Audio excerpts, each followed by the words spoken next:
السلام علیکم میں یوٹیوب ویئرز، امید کرتی ہوں آپ سب خیریت سے ہوں گے۔ ناول سٹارٹ کرنے سے پہلے میری آپ تمام ویئرز سے ریکویسٹ ہے کہ پلیز میرے چینل انا شاہ وائس کو سبسکرائب کیجئے، میری ویڈیوز کو لائک شیئر اور کمنٹ میں ریویوز لازمی دیں، اور ساتھ ہی ساتھ بیل آئیکن کو ہٹ کر دیجئے تاکہ آپ کو تمام اپڈیٹس وقت پر ملتی رہیں۔ شروع کرتے ہیں اپنا ناول جینے کی وجہ، از قلم انا شاہ، قسط نمبر 26۔ شاہ ہاؤس کی راہداریوں میں روشنی بکھری تھی۔ آج گھر کے ہر فرد کے چہرے پر خوشی تھی، جیسے ہر غم، ہر پریشانی کو کہیں دور چھوڑ آیا ہو یہ گھر۔ لمحے تو ہمیشہ گزرتے رہتے ہیں، کچھ سہانے، کچھ تلخ، مگر آج کا دن ان لمحوں میں وہ رنگ گھول رہا تھا جس میں صرف ہنسی، محبت اور اپنائیت تھی۔ سیڑھیوں سے نیچے آتے ہوئے ایک ہلکی سی مدھم مسکراہٹ لیے دانین نے خوشیوں میں اپنا حصہ ڈالنے کا فیصلہ کر لیا تھا۔ آج وہ اپنی تمام تکلیفوں کو پس پشت ڈال چکی تھی۔ ہلکے پیلے رنگ کا فراک جس پر نازک کام ہوا تھا اس کی نزاکت کو اور بھی اجاگر کر رہا تھا۔ سر پر ہم رنگ حجاب اس کے وقار کو بڑھا رہا تھا۔ ہال میں قدم رکھتے ہی اس نے دیکھا جانان اور ماہنور کو بیچ میں بٹھا کر سب ان کی تیاری میں مصروف تھے۔ جانان جو ہمیشہ سنجیدہ اور کم گو نظر آتی تھی، آج چہرے پر ہلکی سی مسکراہٹ لیے بیٹھی تھی جو کہ دانین کو ایسے لگا کہ جھوٹی ہے، لیکن پھر اس نے اپنی ہی سوچ کو یہ کہتے ہوئے جھٹلا دیا کہ آج کل وہ کچھ زیادہ ہی سوچنے لگی ہے۔ ماہنور پہلے ہی ہر موقع پر شوخی بھری چمک رکھتی تھی اور آج وہ مزید دمک رہی تھی۔ دانین نے گہری سانس لی، ایک پل کے لیے سب کو دیکھا اور پھر ہنستے ہوئے آگے بڑھ گئی۔ لگتا ہے آج تو یہ دونوں ملکہ عالیہ بنی بیٹھی ہیں، اس نے شرارت سے کہا۔ ماہنور نے فوراً رخ موڑا۔ ہاں تو اور کیا، ہماری شادی ہے، ہمیں ہی خاص بننا ہے۔ بالکل، اور ویسے بھی شاہ ہاؤس کی تاریخ میں ایسی حسین دلہنیں پہلی بار آئی ہیں۔ پریشے چہکی۔ ایسا نہ ہو کہ تم دونوں کو نظر لگ جائے، میں کہیں سے کاجل کا ٹیکا منگوا لوں، دانین نے شوخی سے کہا۔ اوہو، ہم اتنے بھی نازک نہیں ہیں، ماہنور نے شرارت سے آنکھیں گھمائیں۔ پریشے فوراً درمیان میں آئی۔ بس بس، زیادہ بولنے کی ضرورت نہیں، دانین آپی، آپ یہاں آئی ہیں تو کچھ ہمارے ساتھ مستی بھی کریں۔ ہاں ہاں بالکل، ماہنور نے محبت سے کہا۔ دانین نے ہنستے ہوئے کہا، میں تم دونوں کے ساتھ ہوں آج، تم دونوں کی خوشی میری خوشی ہے۔ یہ سن کر جانان اور ماہنور کے چہروں پر نرم سی چمک آ گئی۔ یہ وہ لمحہ تھا جہاں محبت کا رشتہ بے لوث تھا، جہاں صرف خوشی کی خواہش تھی۔ ارے بھائی، اگر سب خوش ہو چکے ہیں تو ایک بہت ضروری اعلان سن لیں، پریشے نے شرارت سے کھڑے ہوتے ہوئے کہا۔ سب نے چونک کر اس کی طرف دیکھا، خاص کر ماہنور اور جانان نے۔ آج سے ہماری دونوں دلہنوں کا ان کے ہونے والے دلہوں سے پردہ ہے۔ اگلے 2 ہفتے تک اذلان بھائی اور ارشمان بھائی آپ دونوں جانان اور ماہنور کو نہیں دیکھ سکیں گے۔ ایک دم خاموشی چھا گئی، پھر کہکے گونجے، یہ کیا نیا قانون آ گیا ہے؟ اذلان کی آواز آئی جو دور کھڑا مسکراتے ہوئے سب دیکھ رہا تھا۔ ہاں ہاں، میں بھی جاننا چاہوں گا کہ یہ کس اصول کے تحت ہو رہا ہے؟ ارشمان کی بھاری آواز گونجی۔ پریشے نے آنکھیں گھمائیں۔ بس بس، کوئی دلیل نہیں چلے گی، شاہ ہاؤس کے سب بڑے اس فیصلے پر متفق ہیں۔ ہاں، ہمیں اعتراض نہیں، آمنہ بیگم ہنستے ہوئے بولی۔ بالکل، پرانی روایات نبھانی چاہیے، سدرا بیگم نے بھی مسکراتے ہوئے کہا۔ جانان اور ماہنور نے حیرت سے ایک دوسرے کو دیکھا، پھر سرخ پڑتے چہرے جھکا لیے۔ اذلان نے برا سا منہ بنایا، یہ زیادتی ہے، حد ہو گئی۔ ہاں، ہم اتنے بھی عجیب نہیں لگتے کہ ہمیں دیکھنے پر پابندی لگا دی جائے، ارشمان نے سنجیدگی سے کہا، مگر اس کی آنکھوں میں بھی چمک تھی اور اس کی نظریں جانان پر ٹکی ہوئی تھیں۔ اس کی نظروں کے سامنے وہ منظر بار بار آ رہا تھا جب جانان اس کی قربت میں لال گلاب کا پھول معلوم ہو رہی تھی۔ بس جو کہہ دیا سو کہہ دیا، پریشے نے دوپٹہ جھاڑتے ہوئے کہا۔ دانین، جانان اور ماہنور اس نوک جھونک پر کھلکھلا کر ہنس رہ پڑیں۔ آج یہ ہنسی، یہ خوشی ان سب لمحوں پر بھاری تھی جو ان کی زندگیوں میں دکھ لے کر آئے تھے۔ آج ان لمحوں کو قید کر لینا ضروری تھا تاکہ آنے والے دنوں میں جب بھی کوئی درد چھوئے، یہ کہہ کر دل کو سکون دے سکے۔ شاہ ہاؤس کی خوشیوں سے بھرپور شام اب خاموشی میں ڈھل رہی تھی۔ گھر کے ہر فرد نے اپنی مسکراہٹیں، کہکے اور ہنسی مذاق کے لمحات سمیٹ کر اپنے کمروں کا رخ کر لیا تھا۔ راہداریوں میں بکھری روشنیوں کی دمک دھیرے دھیرے مانت پڑ رہی تھی۔ دانین تھکن سے چور اپنے کمرے میں داخل ہوئی۔ آج کے دن کی چہل پہل، ہنسی مذاق اور خوشیوں کے شور نے ایک پل کے لیے اسے اپنی زندگی کی تلخیوں کو بھلا دیا تھا، مگر جیسے ہی وہ اپنے کمرے میں آئی وہی بوجھل احساسات پھر سے اس کے دل و دماغ پر حاوی ہونے لگے۔ آہستہ سے دروازہ بند کر کے وہ الماری کی طرف بڑھی۔ ہلکی سنہری روشنی میں اس کے چہرے پر بکھری اداسی نمایاں تھی۔ فراک بدل کر اس نے ایک سادہ ہلکی کاٹن کی شلوار قمیض زیب تن کی اور سر کے اسکارف کو ڈھیلا چھوڑ دیا۔ آئینے میں خود کو دیکھا تو کچھ لمحے کے لیے نظریں جھکا لیں۔ تھکی ہوئی تھی مگر نیند آنکھوں سے کوسوں دور تھی۔ وہ بیٹھ کے کنارے پر جا کر لیٹ گئی، کمبل خود پر آدھا ڈالا اور آنکھیں موند لیں، اور اسی لمحے خاموشی میں ایک آہٹ گونجی۔ دروازہ کھلنے کی مدھم آواز پر اس نے بے اختیار پلکیں اٹھائیں۔ راہم کمرے میں داخل ہو چکا تھا۔ وہ خاموشی سے دروازہ بند کر کے سیدھا الماری کی طرف بڑھا۔ اس کی چال میں وہی سختی اور رعب تھا جو ہمیشہ سے دانین کو کھٹکتا تھا۔ دانین نے بے اختیار اپنی آنکھیں بند کر لی، جیسے وہ موجود ہی نہ ہو۔ راہم نے چند لمحے کے لیے اسے دیکھا، پھر بنا کوئی لفظ کہے اپنی شرٹ کے بٹن کھول کر چینج کرنے لگا۔ وہ تھکن سے نڈھال تھا مگر آنکھوں میں ایک عجیب سی سختی تھی۔ چند ہی منٹوں میں وہ بھی بیٹھ کے دوسرے کنارے پر لیٹ گیا۔ اندھیرے میں دو روحیں ایک ہی جگہ تھیں مگر ایک دوسرے سے کوسوں دور۔ دانین، راہم کی بھاری مگر دھیمی آواز کمرے میں گونجی۔ دانین نے کوئی رد عمل نہیں دیا، جیسے وہ سو چکی ہو۔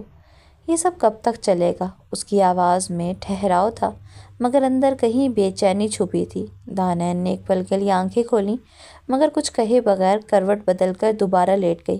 راہم اس کی طرف گھوما اور بازو کے سہارے خود کو اوپر اٹھایا۔ اس کی گہری نظریں دانین کے چہرے پر جمی تھیں جو اب بھی دوسری طرف منہ موڑے پڑی تھی۔ رشتے اس طرح نہیں بنتے دانین، وہ دھیمے مگر سخت لہجے میں بولا۔ اب ہم میاں بیوی ہیں تو اس اجنبیت کی دیوار کو گرا دو اور جس طرح سے ہسبینڈ وائف رہتے ہیں ویسے ہی رہنا سیکھو۔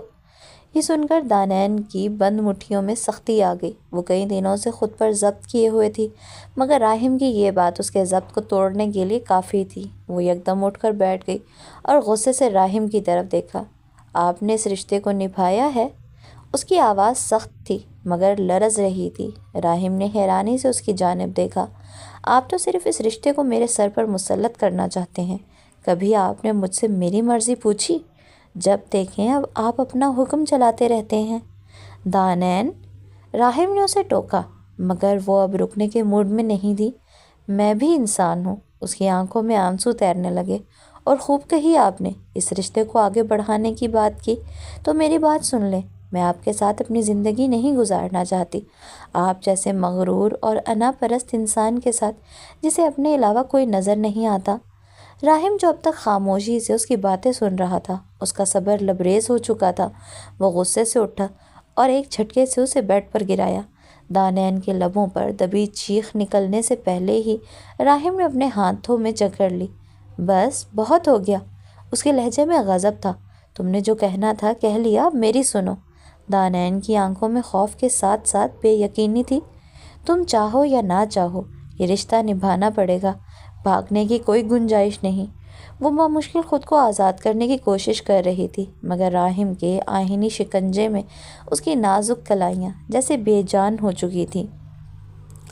اچانک وہ جھک کر اس کے قریب آیا، اتنا قریب کہ اس کی سانسیں دانین کے چہرے پر محسوس ہونے لگیں۔ دانین کی سانس اٹکنے لگی اور پھر وہ شدت سے جھکا۔ لمحے منجمد ہو گئے۔ راہم نے بے اختیار اس کے لبوں پر اپنے لب رکھ دیے۔ دانین کا پورا جسم لرز گیا۔ وہ پوری طاقت سے راہم کو پیچھے دھکیلنے کی کوشش کرنے لگی مگر کہاں نازک سی وہ اور کہاں راہم کی مضبوط گرفت۔ وہ اسے اپنی شدت میں قید کیے رہا، جیسے آج وہ ہر حد پار کرنے کو تیار تھا۔ دانین کی آنکھوں سے آنسو بہنے لگے مگر راہم پر کوئی اثر نہیں ہو رہا تھا۔ جب وہ بالکل نڈھال ہو گئی تو راہم نے آخر کار خود کو پیچھے کھینچا مگر اس کی گرفت اب بھی سخت تھی۔ دانین لمبے لمبے سانس لینے لگی، جیسے سانس لینا بھی دشوار ہو گیا ہو۔ دانین نے جلدی سے اپنے چہرے کا رخ دوسری طرف کیا۔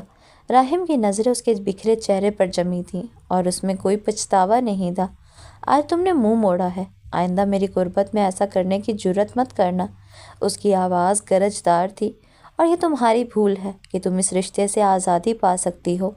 دانین نے بے یقینی سے اس کی طرف دیکھا۔ بیوہ تو بن جاؤ گی مگر میں تمہیں چھوڑوں گا نہیں۔ یہ سن کر دانین کا دل لرز گیا۔ چھوڑنا تو آپ کو مجھے پڑے گا ہی، اس نے بے بسی سے کہا، مگر راہم نے ایک پل بھی اسے اپنی بات مکمل کرنے کا موقع نہیں دیا۔ وہ ایک بار پھر اس کے لبوں پر جھکا، مگر اس بار شدت ایسی تھی کہ ایک قطرہ خون اس کے ہونٹ سے بہہ نکلا۔ دانین کی سانس رکنے لگی، مگر راہم کا ضبط اب بھی کم نہیں ہوا تھا۔ پھر اچانک جیسے ہی اس نے محسوس کیا کہ وہ مزید برداشت نہیں کر پائے گی، وہ ایک جھٹکے سے پیچھے ہوا اور بے باکی سے اپنے لبوں پر انگوٹھا پھیر کر بولا، اگر دوبارہ تمہارے منہ سے ایسے الفاظ نکلے تو میں اس سے بھی زیادہ کروں گا۔ دانین غصے سے کانپنے لگی، مگر وہ جانتی تھی کہ اس وقت راہم کے سامنے کوئی مزاحمت بیکار تھی۔ وہ خاموشی سے کروٹ بدل کر آنکھیں بند کر گئی۔ راہم اسے دیکھتا رہا، پھر خود بھی نیند کی وادیوں میں اتر گیا، مگر یہ رات ان دونوں کے لیے بے رحم تھی۔ کمرے میں مدھم روشنی تھی، بستر کے ایک کونے پر جانان گہری نیند میں تھی۔ اس کے چہرے پر ایک سکون بھری خاموشی تھی، جیسے وہ کسی اور ہی دنیا میں جا چکی ہو، جبکہ دوسری طرف ماہنور اور پریشے گدے پر نیم دراز، ہاتھوں میں کولڈ ڈرنک کے کین اور ایک بڑے پیالے میں گرم خستہ پاپ کارن لیے خوش گپیوں میں مصروف تھیں۔ کمرے میں بس ہلکی ہنسی اور پاپ کارن چبانے کی آوازیں تھیں۔ کھڑکی کے پار چاند اپنی چاندنی بکھیر رہا تھا، جیسے وہ بھی ان کی گفتگو کا گواہ ہو۔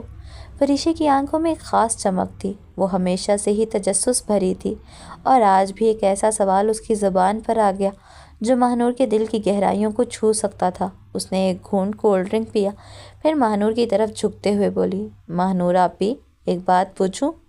ماہنور جو اپنے ناخنوں سے پاپ کارن کے دانے اٹھا رہی تھی، ہلکی سی مسکراہٹ کے ساتھ بولی، ہاں پوچھو۔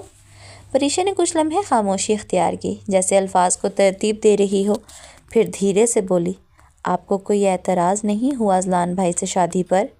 میرا مطلب ہے آپ نے کبھی انہیں اپنے لائف پارٹنر کے طور پر سوچا بھی نہیں ہوگا، اور پھر اچانک جب پتہ چلا کہ آپ کا نکاح بچپن میں ہی ان سے ہو چکا ہے اور اتنی جلدی شادی بھی طے ہو گئی، آپ کو عجیب نہیں لگا؟ ماہنور کے ہاتھ میں پکڑا ہوا پاپ کارن کا دانہ رک گیا۔ اس کی آنکھوں میں ایک لمحے کے لیے عجیب سی چمک آئی، پھر وہ مسکرا دی، ایک ایسی مسکراہٹ جو شاید سب کچھ کہہ کر بھی کچھ نہ کہہ رہی تھی۔ وہ تھوڑا سا پیچھے ہوئی اور ٹیک لگا کر پرسکون انداز میں بولی، پری، زندگی ہمیشہ ہمارے خوابوں کے مطابق نہیں چلتی۔ بعض اوقات ہمیں وہ ملتا ہے جس کا ہم نے کبھی تصور بھی نہیں کیا ہوتا، اور بعض اوقات وہ چھن جاتا ہے جو ہمیں سب سے زیادہ عزیز ہوتا ہے۔ پریشے نے دلچسپی سے سننے کے انداز میں گردن ہلائی۔ ماہنور نے ایک نظر سوئی ہوئی جانان پر ڈالی، پھر آہستگی سے اپنی بات جاری رکھی، لڑکیوں کو سمجھوتا کرنا پڑتا ہے پری، ہمیشہ ضروری نہیں کہ ہمیں وہ ملے جو ہم چاہتے ہیں۔ بعض اوقات ہمیں اپنے باپ، اپنے بھائیوں کی عزت بچانے کے لیے اپنے آپ کو قربان کرنا پڑتا ہے۔ پریشے کا چہرہ ایک دم سنجیدہ ہو گیا۔ وہ ہمیشہ ہنسی مذاق کرنے والی، ہر چیز میں خوشیاں تلاش کرنے والی لڑکی تھی، مگر ماہنور کی ان باتوں نے اسے ایک پل کے لیے جیسے کسی اور ہی دنیا میں پہنچا دیا تھا۔ وہ خاموشی سے کولڈ ڈرنک کا گھونٹ لینے لگی، مگر اس کے چہرے پر موجود تاثرات صاف ظاہر کر رہے تھے کہ وہ کچھ سمجھنے کی کوشش کر رہی ہے۔ ماہنور نے اس کے کندھے پر ہاتھ رکھا اور نرمی سے بولی، اور ویسے بھی میں نے کبھی کسی کو پسند نہیں کیا تھا۔ اذلان میں ایسی کوئی خامی نہیں تھی جس کی وجہ سے میں انکار کرتی۔ وہ برے نہیں ہیں، ان کے ساتھ ایک رشتہ جوڑا تھا تو میں نے اسے قبول کر لیا۔ پریشے نے اپنے معصوم چہرے کے ساتھ اس بات میں سر ہلا دیا، مگر آپی، آپ کو نہیں لگتا کہ شادی صرف سمجھوتا نہیں ہونی چاہیے؟ یعنی یہ تو زندگی کا سب سے اہم رشتہ ہوتا ہے نا؟ ماہنور نے اس کی بات پر ہلکا سا کہکا لگایا، ہاں ایسا ہونا چاہیے، مگر ہمیشہ نہیں ہوتا۔ کبھی کبھی ہم اپنی مرضی سے چنتے ہیں اور کبھی زندگی ہمارے لیے خود ہی فیصلہ کر لیتی ہے۔ پریشے نے لمبی سانس لی، جیسے اسے یہ سب ہضم کرنے میں وقت لگ رہا ہو، پھر اچانک اس کے چہرے پر شرارت بھری مسکراہٹ ابھری، مطلب اب آپ کو اذلان بھائی اچھے لگنے لگے ہیں؟ ماہنور نے حیرانی سے اسے دیکھا، پھر ہنستے ہوئے اس کی پیشانی پر ہلکی سی چپت لگائی، پریشے، تم باز نہیں آ سکتی نا؟ پریشے نے شرارت سے آنکھیں گھمائیں، نہیں، اور ویسے بھی آپ بھی، مجھے لگتا ہے کہ آپ کو اذلان بھائی کو تھوڑا تنگ کرنا چاہیے، وہ کافی آرام دہ فیل کر رہے ہوں گے، نہیں؟ مہنور نے مصنوعی غصے سے آنکھیں نکالی۔ تمہیں لگتا ہے میں اذلان کو تنگ کر سکتی ہوں؟ پریشے نے کندھے اچکائے۔ اگر آپ چاہیں تو بالکل کر سکتی ہیں۔ دونوں ہنس پڑیں اور پاپ کارن کی پلیٹ پھر سے درمیان میں آ گئی۔ باتیں ادھر ادھر گھوم گئیں، کبھی جانان کے خوابوں پر، کبھی پریشے کی شرارتوں پر، اور یوں وہ رات 3 لڑکیوں کی دوستی، ہنسی اور کچھ نہ کہے جانے والے رازوں کے ساتھ گزرنے لگی۔ کمرے میں رات کا سناٹا چھانے لگا تھا۔ کھڑکی کے پار چاند تھوڑا اور نیچے جھک چکا تھا اور نیند آہستہ آہستہ ان تینوں کو اپنی آغوش میں لے رہی تھی۔ شاہ ہاؤس کے وسیع و عریض گارڈن میں ایک بینچ رکھی تھی جس کے قریب رات کے وقت چنبیلی اور رات کی رانی کی خوشبو ہوا میں تحلیل ہو رہی تھی۔ ہر طرف گہرا سکون تھا اور وہی سکون اس کے دل میں بھی اتر چکا تھا۔ اذلان شاہ، جو ہمیشہ زندگی کو ایک لاپرواہ انداز میں جینے کا عادی تھا، آج پہلی بار یوں محسوس کر رہا تھا جیسے وہ ہر چیز پا چکا ہو، جیسے دنیا کی ہر خوشی، ہر خواب، ہر تمنا اس کے نام لکھی جا چکی ہو۔ وہ اپنے پیروں کو گھاس میں دبائے، کوہنیوں کو بینچ کے بازوؤں پر رکھے، اپنے چہرے کو آسمان کی طرف کیے بیٹھا تھا۔ اس کا چہرہ چاند کی روشنی میں چمک رہا تھا۔ اس کے دل میں ایک ہی نام گونج رہا تھا، ماہنور۔ وہ بچپن سے ہی تو اسے چاہتا تھا، اپنے نام کے ساتھ جوڑنے کی خواہش رکھتا تھا۔ اسے ہمیشہ سے معلوم تھا کہ وہ اس کے نام کی ہے، مگر یہ جان کر کہ 2 ہفتے بعد وہ حقیقتاً اس کی بیوی کے عہدے پر فائز ہونے والی تھی، اس کا دل بے حد مطمئن تھا۔ وہ سکون جو شاید اسے کسی چیز میں نہ ملتا، آج چاندنی رات میں بیٹھے اسے محسوس ہو رہا تھا۔ اذلان نے گہری سانس لی۔ ہوا کی خنکی نے اس کے چہرے کو چھوا تو اس کے ہونٹوں پر ہلکی سی مسکراہٹ آئی۔ آخر کار، وہ بڑبڑایا، آخر کار یہ دل کی دنیا بھی مکمل ہونے جا رہی ہے۔ وہ مزید گہرائی میں کھونے لگا جب اچانک اسے اپنے کندھے پر کسی کا شفقت بھرا لمس محسوس ہوا۔ وہ چونک کر پلٹا تو سامنے اپنے والد ارسلان شاہ کو کھڑے پایا۔ ارسلان صاحب نے ہلکی مسکراہٹ کے ساتھ اذلان کی طرف دیکھا، پھر ایک نظر آسمان پر ڈالی اور گویا ہوئے، خیریت تو ہے برخوردار؟ ابھی تو شادی بھی نہیں ہوئی اور تم نے اپنی راتوں کی نیندیں پہلے ہی حرام کر لی ہیں۔ اذلان کی آنکھوں میں چمک آئی۔ اس نے ایک بھرپور کہکا لگایا، جیسے دل کی ساری خوشی، ساری شدت اس ہنسی میں سمو دی ہو۔ بابا، نیند تو میری بچپن سے ہی حرام ہے، مگر اب آپ یہ سمجھیں کہ میں سکون کی نیند سوؤں گا۔ آخر کو میری بچپن کی منکوہا میری بیوی کے عہدے پر فائز ہونے والی ہے۔ یہ کہتے ہی اذلان کی مسکراہٹ مزید گہری ہوئی۔ ارسلان صاحب نے ایک گہری سانس لی اور اس کے برابر بیٹھتے ہوئے بولے، بیٹا، محبت، عشق اور جنون اپنی جگہ، لیکن سب سے پہلے اپنی بیوی کو وہ مقام دینا جس کی وہ حقدار ہے۔ ایک عورت محبت سے پہلے عزت اور اعتماد مانگتی ہے۔ تمہیں ماہنور کو یہ سب دینا ہوگا۔ اذلان نے حیرانی سے اپنے والد کو دیکھا، ان کی باتوں کے وزن کو سمجھنے کی کوشش کر رہا تھا۔ ماہنور سمجھدار لڑکی ہے، جس طرح اس نے اس پوری صورتحال کو سنبھالا ہے، ایک عام لڑکی کبھی اس طرح نہیں کر پاتی۔ تمہیں ہمیشہ اس کی عزت کرنی ہوگی بیٹا، کیونکہ اکثر لوگ اپنی من پسند چیز پا تو لیتے ہیں مگر اسے نبھا نہیں پاتے۔ ارسلان صاحب کی آواز میں ایک عجیب سا ٹھہراؤ تھا، جیسے وہ کوئی بہت بڑی حقیقت بیان کر رہے ہوں۔ جتنا ایک عورت کسی رشتے کو نبھانے کی کوشش کرتی ہے، اتنی ہی کوشش مرد کو بھی کرنی چاہیے۔ یہ رشتہ تمہاری زندگی میں ایک نئی بنیاد رکھے گا اور تم پر منحصر ہے کہ تم اسے مضبوط بناتے ہو یا نہیں۔ اذلان نے گہری سانس لیتے ہوئے آسمان پر نظر ڈالی۔ وہ چاند کو دیکھتے ہوئے دھیرے سے مسکرایا، جیسے اپنے والد کی باتوں کو دل میں اتار رہا ہو۔ تو بابا، آپ کہہ رہے ہیں کہ میں اپنی خوابوں کی شہزادی کو حقیقت میں حاصل کرنے کے بعد اسے خوابوں کی طرح توڑنے نہ دوں؟ اس نے شرارت بھرے لہجے میں کہا۔ ارسلان صاحب نے ہلکا سا کہکا لگایا، پھر سنجیدگی سے بولے، بالکل، اگر تم اس رشتے کو نبھانے میں ناکام ہو گئے تو یہ سب بیکار ہوگا۔ محبت کرنا آسان ہے، نبھانا مشکل۔ میں چاہتا ہوں تم اپنی ذمہ داریوں کو سمجھو۔ ماہنور کی خوشی، اس کے جذبات، اس کی خواہشات، ان سب کا خیال رکھنا تمہاری اولین ترجیح ہونی چاہیے۔ اذلان نے سر جھکا کر اس بات میں ہلایا۔ آپ فکر نہ کریں بابا، میں مہنور کو ہمیشہ خوش رکھوں گا۔ میں نے اسے ہمیشہ چاہا ہے اور میں اسے اپنی زندگی میں آنے والی سب سے بڑی نعمت سمجھتا ہوں۔ ارسلان صاحب نے شفقت بھری نظروں سے اذلان کو دیکھا، پھر آہستہ سے اس کے کندھے پر ہاتھ رکھ کر بولے، بس بیٹا، یہ یاد رکھنا کہ رشتہ وہی کامیاب ہوتا ہے جہاں عزت، محبت اور سمجھداری ہو، صرف جنون کافی نہیں ہوتا، اور مجھے امید ہے تم اپنی زندگی میں اس بات کو سمجھو گے۔ رات مزید گہری ہو چکی تھی، چاندنی اور بھی چمکنے لگی تھی۔ باپ اور بیٹے کے درمیان ہونے والی یہ گفتگو وقت کے ساتھ اذلان کی زندگی کا اہم ترین سبق بننے والی تھی۔ سکندر ولا کی راہداریوں میں ہلکی روشنی تھی۔ ہر کوئی شاہ ہاؤس سے واپسی کے بعد اپنی اپنی آرام گاہوں میں جا چکا تھا۔ دبے دبے قدموں کی چاپ، ہلکی سی سرگوشیاں اور کبھی کبھار کسی ملازم کے گزرنے کی آہٹ ماحول میں زندگی کا احساس دلا رہی تھی، مگر مجموعی طور پر ایک سکون، ایک تھکن اور کہیں نہ کہیں ایک بوجھل سی فضا ہر طرف محسوس ہو رہی تھی۔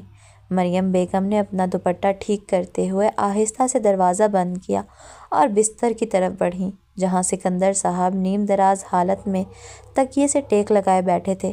ان کے چہرے پر تھکن اور تفکر کے آثار نمایاں تھے، لیکن ان کی شخصیت کی سنجیدگی ہمیشہ کی طرح برقرار تھی۔ مریم بیگم نے بستر پر بیٹھتے ہی ایک گہری سانس لی اور اپنے شوہر کی طرف دیکھ کر گویا ہوئیں، سکندر، میں ارشمان کو لے کر بہت ٹینشن میں ہوں۔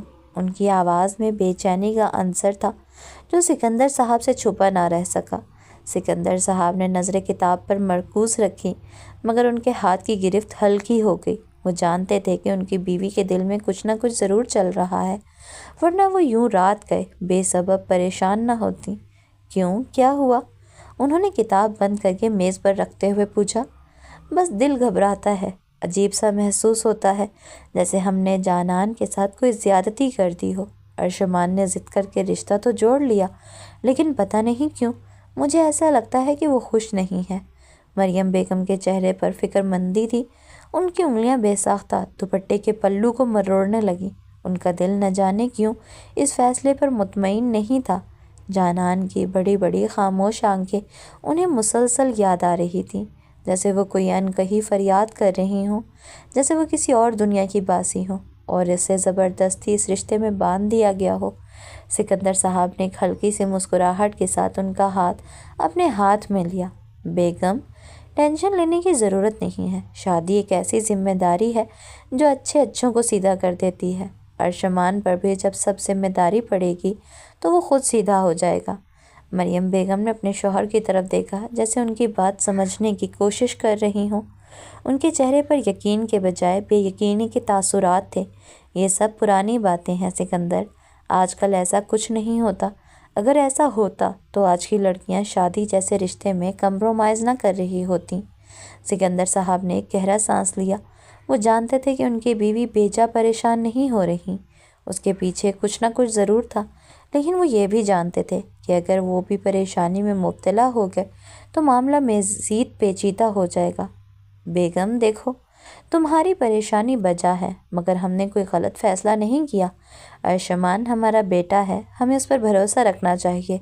ہو سکتا ہے ابھی اسے احساس نہ ہو، مگر جب وہ جانان کے ساتھ وقت گزارے گا، اس کی معصومیت اور خلوص کو سمجھے گا تو سب ٹھیک ہو جائے گا۔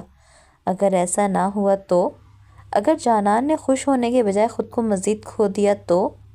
ایسا نہیں ہوگا بیگم، میں ارشمان سے بات کروں گا، اگر کوئی مسئلہ ہوا تو اسے سمجھاؤں گا۔ ہمیں تھوڑا وقت دینا ہوگا، ہر چیز ایک دم سے ٹھیک نہیں ہوتی۔ مریم بیگم نے اپنے شوہر کی آنکھوں میں دیکھا، وہ ہمیشہ کی طرح پرسکون تھے، لیکن شاید انہیں بھی یہ یقین نہیں تھا جو وہ اپنی بیوی کو دلانے کی کوشش کر رہے تھے۔ بس دعا کریں سکندر کہ ہم نے واقعی ایک صحیح فیصلہ کیا ہو، کیونکہ اگر ایسا نہ ہوا تو شاید ہم دونوں اپنی باقی زندگی ایک پچھتاوے کے ساتھ گزاریں۔ سکندر صاحب نے آہستہ سے ان کا ہاتھ دبایا، جیسے انہیں یقین دلانے کی کوشش کر رہے ہوں کہ سب ٹھیک ہو جائے گا، مگر حقیقت یہ تھی کہ ان کے اپنے دل میں بھی ایک انجانا سا خوف سرسرانے لگا تھا جو وہ خود سے بھی چھپانے کی کوشش کر رہے تھے۔ سرمئی دیواروں سے سجے کمرے میں ہلکی روشنی بکھری تھی۔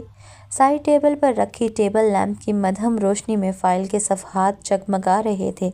فرحات خان بیڈ پر نیم دراز، کمر کے نیچے ایک تکیہ رکھے، ایک اہم فائل کا مطالعہ کر رہا تھا۔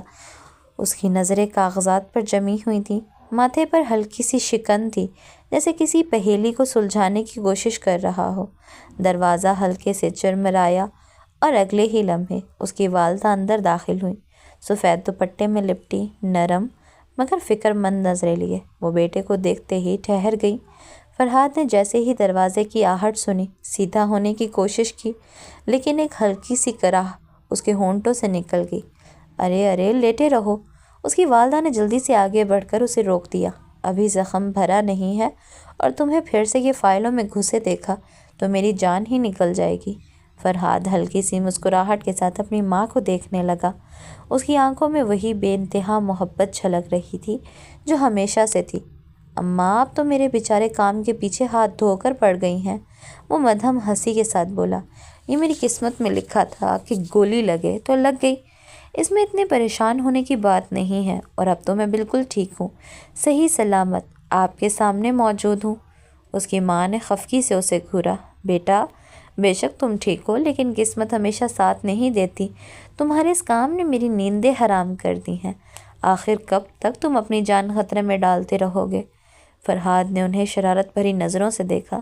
جب تک مجرم آخری سانس تک نہ پہنچ جائے اماں، تب تک یہ جنگ جاری رہے گی۔ حد ہے، میں تم سے بحث نہیں کر سکتی، تمہاری زبان میں ہمیشہ دلائل ہی دلائل ہوتے ہیں۔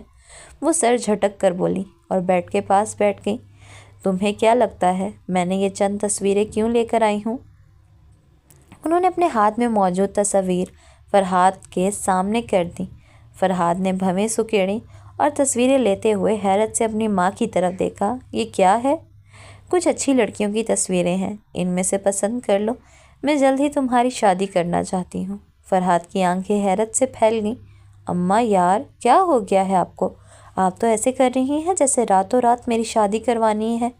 تو اور کیا، وہ خفگی سے بولی، کب تک میں تمہاری شادی کا انتظار کروں؟ فرحاد نے بے بسی سے تصویریں پلٹتے ہوئے کہا، شادی کرنے کے لیے لڑکی کے ساتھ انڈرسٹینڈنگ ہونا ضروری ہے اماں۔ اب میں ایسے تو نہیں نہ کسی بھی لڑکی سے شادی کر لوں۔ ہاں کر لو انڈرسٹینڈنگ، لیکن پہلے فرصت تو ملے تمہیں۔ تم نے اپنی زندگی میں کبھی کسی لڑکی کی طرف غور سے دیکھا بھی ہے؟ فرحاد نے کہکا لگا کر سر جھٹکا۔ اچھا بس، یہ کیس ختم ہونے دیں، پھر نکالتے ہیں آپ کی بھی خواہش کا کوئی حل۔ اللہ کرے جلدی ختم ہو، ورنہ میں خود تمہاری شادی کسی بہانے سے کروا دوں گی۔ ان کی آواز میں شرارت تھی، مگر آنکھوں میں وہی ممتا بھری محبت۔ فرحاد نے مسکرا کر ماں کی طرف دیکھا، جو ابھی تک اس کی صحت اور شادی دونوں کے لیے فکر مند تھیں۔ امید کرتی ہوں کہ آپ کو یہ ناول پسند آ رہا ہوگا۔ مزید اس ناول کو پڑھنے کے لیے پلیز میرے چینل اناشا وائس کو لازمی سبسکرائب کیجیے۔ میری ویڈیوز کو لائک، شیئر، کمنٹ میں ریویوز لازمی دیں۔ انشاءاللہ جلد ملیں گے اسی ناول کی نیکسٹ ایپیسوڈ کے ساتھ۔ تب تک کے لیے اللہ حافظ۔ خود بھی خوش رہیں اور اپنے ارد گرد رہنے والے لوگوں کو بھی خوش رکھیں۔